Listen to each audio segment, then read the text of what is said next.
Alors parlez-nous de cette proposition de loi. Elle est assez compliquée. J'aimerais que vous nous expliquiez ce qu'on est en train de vous demander. Alors c'est très simple. Il y a 4 articles dans la proposition de loi. On va pas énumérer les 4. Il y en a 3. Il n'y a pas vraiment de sujet. L'encadrement des promotions, moi personnellement, ça me dérange pas trop. On peut continuer à encadrer les promotions à 34% maximum. Le seuil de revente à perte à 10%, ils veulent le prolonger, pas de sujet. Par contre, il y a l'article 3. Alors l'article 3, il est extrêmement simple. Il dit quoi? Il dit que c'est la fin des négociations. C'est tout bonnement la fin des négociations. Pourquoi? Parce qu'aujourd'hui, un industriel qui nous demande 30% en décembre, on a jusqu'à fin février pour négocier. Ça veut dire que moi, je vais lui dire, non, je suis pas d'accord. Donc on prend l'exemple de Coca, ils vous disent, je voudrais qu'on passe la bouteille à 3 €. Faut savoir que cette loi ne concerne uniquement les multinationales. Elle est là pour défendre les multinationales et je pense et je suis sûr qu'elle a été poussée. La loi qui est proposée aujourd'hui par le gouvernement, vous nous dites, elle défend les multinationales. Et uniquement les multinationales. Elle n'est pas là pour défendre ni les PME, ni les TPE, ni les ETI. C'est une loi qui a été poussée par les lobbyistes et des multinationales pour défendre ces mêmes multinationales. Elle dit que si on me demande 30%, si au 1er mars nous n'avons pas trouvé d'accord, la loi nous imposera à payer les 30%.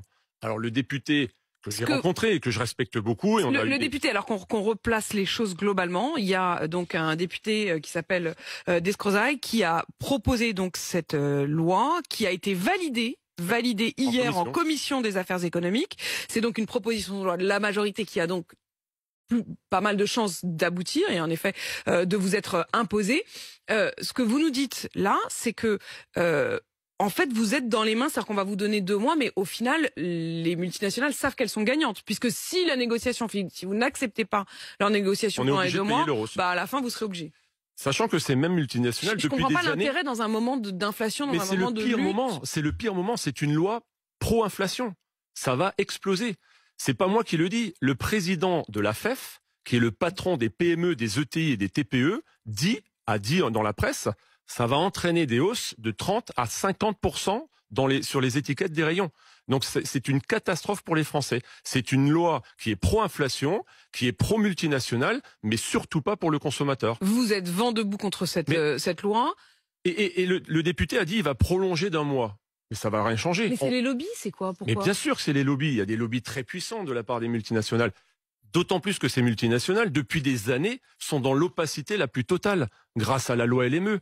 C'est quoi la loi LME? Redites-le. C'est la loi de modernisation de l'économie. Et donc, c'est cette loi qui a dit qu'il faut négocier le 1er mars, cette loi qui dit qu'il faut partir d'un tarif général et négocier des services. Donc c'est très complexe.